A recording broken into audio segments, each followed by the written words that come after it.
We are a general practice law firm. We are located in the Elmwood Village area. Our office is on Elmwood at 343 Elmwood.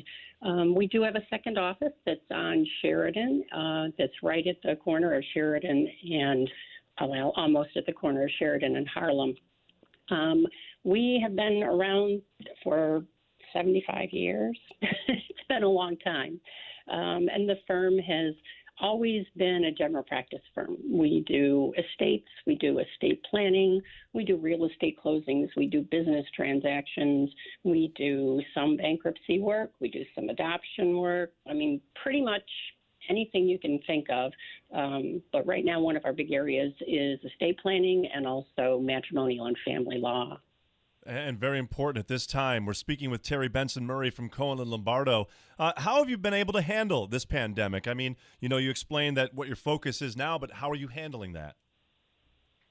Well, what we do is we've been working remotely. Our attorneys have had access to the computers, the servers, our files and things remotely. And so we've been doing a lot of that since the middle of March. Once in a while we come in, we check our mail, we check our messages to make sure that we're keeping up with anything that's going on with our cases. Our matrimonial attorney has been here all along, and she is considered an essential part of the law practice because of the work that she does obtaining protective orders for her clients and handling those types of matters that were on that list of essential matters that the courts were able to handle while everything was on shutdown. At this point, we're planning on reopening.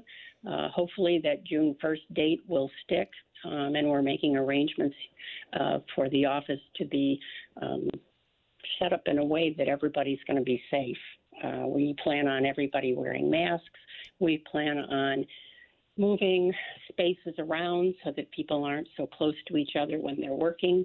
And we'll continue to try to handle all of these legal matters either over the phone or through video conferencing. We really don't want our clients to just stop in to visit us, although we miss them and we'd like to see them.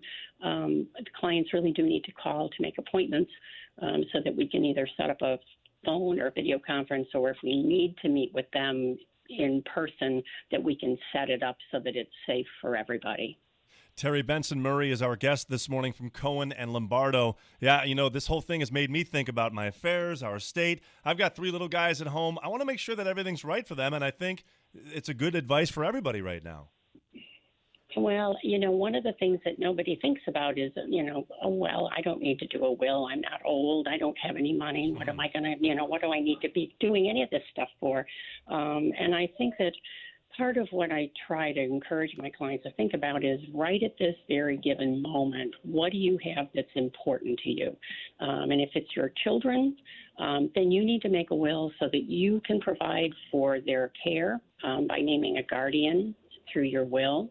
That you can provide for whatever finances you have for them, be it life insurance or your house or your savings, whatever that might be, so that monies can be held and managed for them by a trustee. And you can name the trustee in your will. For people whose kids are grown up, I keep reminding all of my friends that we now have grandchildren and we need to update our wills in order to provide that if something happens to one of our kids, what's going to happen to their share? Is it going to go to their children, and how is that going to be taken care of? Oftentimes people forget about that. They think, oh, our children are all grown up, everything's easy, everything's just going to go equally to them, and we're not going to worry about it. But wills are really important for that. The other issue with a will is that you're naming the person that you want to handle the administration of your estate. That may be your spouse. If that person survives you, that could be one of your kids. It could be some other person that you really trust. And that's something to really think about hard and long.